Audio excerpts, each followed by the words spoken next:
Hey, it's your girl Autumn Rain, and this is Beyond the Record.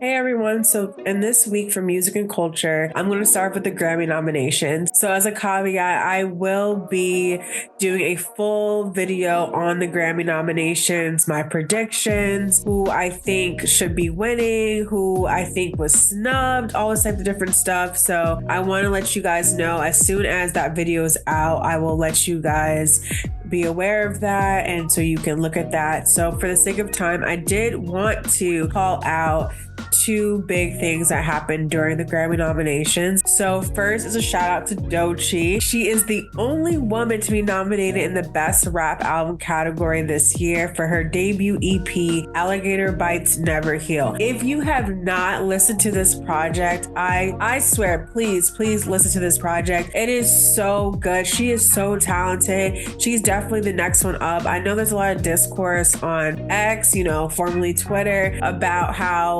she's undeserving of this and she's an industry plant, all this crazy stuff. And it's just not true. This girl works so hard and she is so talented. And it just goes into another conversation is when we are okay with people staying at the level that they're at, but once they grow, everyone's like, oh, this can't be real. You don't want, you have less support. So I just hope she continues to do her thing. I would love to speak to her in the future. So girl, if you listen to this, please let me know.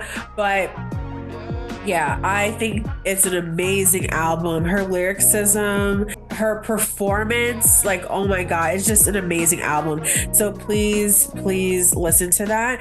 But I want to say the other people that are nominated with her in this category are Common and Pete Rock's The Audition Volume 1, Eminem's The Death of Slim Shady, and then we have Future and Metro Boomin's We Don't Trust You, and J. Cole's Might Delete Later. So some of these, I have opinions on these, and I will let you guys know, like I said, in that YouTube video that's going to be coming soon. The next thing about the Grammy nominations, I have to call out my girl Beyonce, because she's the most nominated Grammy artist now. Before, she was tied with Jay-Z with 88 nominations, and now she's at 99 because she got 11 nominations for her March project, Cowboy Carter, which is the act 2 of her Renaissance trilogy. Shout out to Beyonce. Congratulations to her. So hopefully she is in the big categories.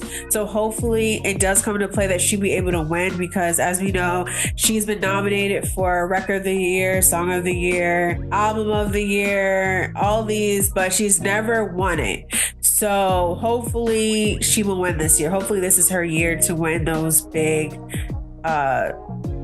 Grammys. So we shall see. But 11, she ain't doing too bad. She's not doing too bad with 11 nominations. So next up, we have Young Thug, who sent a very, very direct message to Gunna online after his release last week. So Young Thug went onto the internet and said on X, Gunna, stop acting like we friends on the internet. I don't know you, my guy. Obviously, they know each other. It's obvious, but he's just playing around with him and basically stop telling people we friends, because at this whole time, Gunna has been saying that Young Thug still likes him, all of this is just fake beef, all this type of stuff. So it kind of downplays everything that Gunna has been saying. He hasn't at this time responded to Young Thug, but as we know, I feel like Gunna will definitely respond in his music, if anything. So we'll have to see what comes out of this. All right, so next up we have Rihanna. So it seems that she might be retiring from music. So at the launch of Fenty Beauty in Barbados, which we know that's where Rihanna is from, she said in her speech that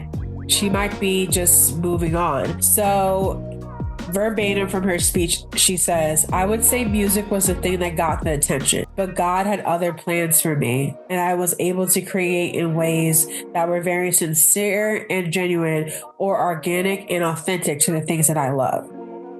So she continues and says, So it doesn't feel like a job.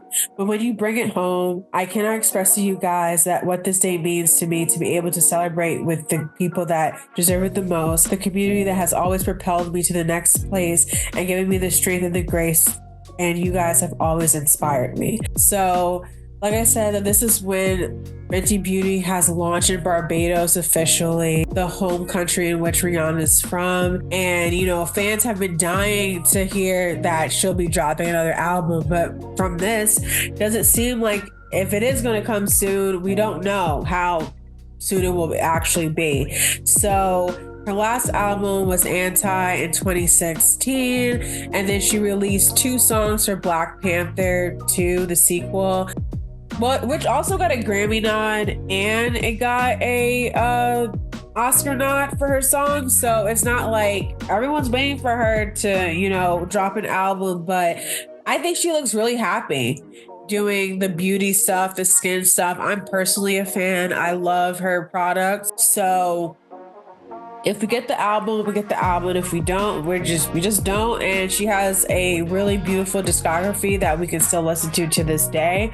So I understand she has other priorities now. She has 2 sons, 2 young sons at that. So she's just doing what's best for her, and I think everyone should. Okay, but last but not least, there's going to be a Beyonce course at Yale. And I just want to say, like, I didn't go to Yale, but like, where was my school? I wish I was able to take a Beyonce course. So this course is going to be taught by Professor Daphne Brooks, who is a professor of African American Studies, American Studies, Women's Gender, and Music at Yale. And the Beyonce course will be offered next year, and it's called Beyonce Makes History: Black Radical Tradition, History, Culture, Theory, and Politics Through Music. So, and then they said that it will trace the relationship between Beyonce's artistic genius and Black intellectual practice. So as we know, as Beyonce has done with her music, but especially in the last, I want to say five-ish years, might even be more than that now. Might be like almost close to 10, maybe 7 to 10. She has been really big on amplifying Black voices, especially with this last album, Cowboy Carter, but also with Renaissance, even before that, The Gift, all these things. Like, she's been really amplifying Black pride. So it just makes sense to have a course study on her, especially with just that as one thing. I know there's been other courses offered by universities that go into the businesswoman of what Beyonce is, but I think it's really cool diversion from that, just to have, just based on her culture and her influence through her music. So there's no one else like her. So I can't wait to see what comes from that, and what products and projects and all different types of things. So I'm excited for it.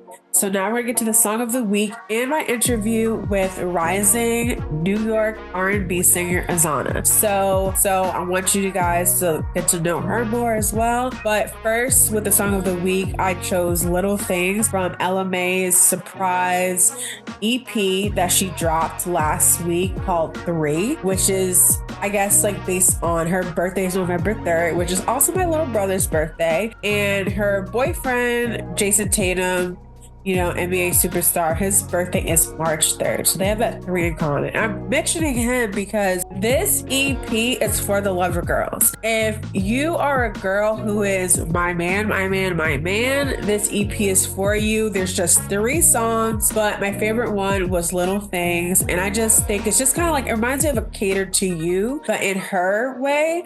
She's like, I will have a love letter in your bag for when you travel, making you breakfast in the morning, just catering to your man, basically. So like I said, if you're a lover girl, you're going to love this song. So stay tuned, and everything that you hear here will be on YouTube, as well as the official website, beyondtherecordpodcast.com.